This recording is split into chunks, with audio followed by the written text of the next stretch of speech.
should we be suspicious of the official explanation for 9/11? I think you should always be suspicious of any government explanation for anything. I mean, like that should always be your starting point. Like, I'm not saying you should jump to a conclusion about what happened, and I think this is, by the way, this is my worldview that has served me very well over the I basically, my podcast kind of took off, and a big part of that is like Joe Rogan and stuff like that. But I've just kind of been consistently right on the biggest issues. I have a good track record now. Yes. Like, I was in real time, like, calling out how obviously Trump was not a Russian agent. And in real time, I was saying the Hunter Biden laptop was real. And in real time, I was against lockdowns from the very beginning. And I was and it's all because I operate from a worldview of recognizing the government as essentially a criminal gang. Yes. They're basically the mafia who won.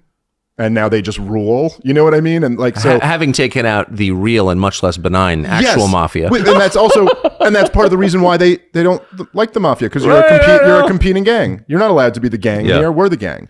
And so when you look at things through that frame, yes, they're all a bunch of liars and they're power brokers. And so, yeah, I don't trust anything they say. I try to just go off what I know. So we don't know exactly what happened on 9/11. We do know at this point that there was pretty high level Saudi involvement, and that the Saudis that the government knew that and had no interest in punishing those people, and in fact still wanted to continue doing business with them. We do know that we were comfortable enough fighting on the same side as Al-Qaeda in Libya, in Syria, and in Yemen. So it didn't seem like fighting Al-Qaeda wasn't really the motivating force. And like I said, we know that this group of neocons who hijacked the federal government wanted these wars, and after 9/11 used that opportunity to get them. Use that opportunity. But anyway, so the point I was making about not being an expert, but being able to shatter this narrative, it's like... Wait, so just to be clear though, do you think it's possible that people within the U.S. government were aware this was going to happen before? Sure, absolutely, that's possible. Yeah.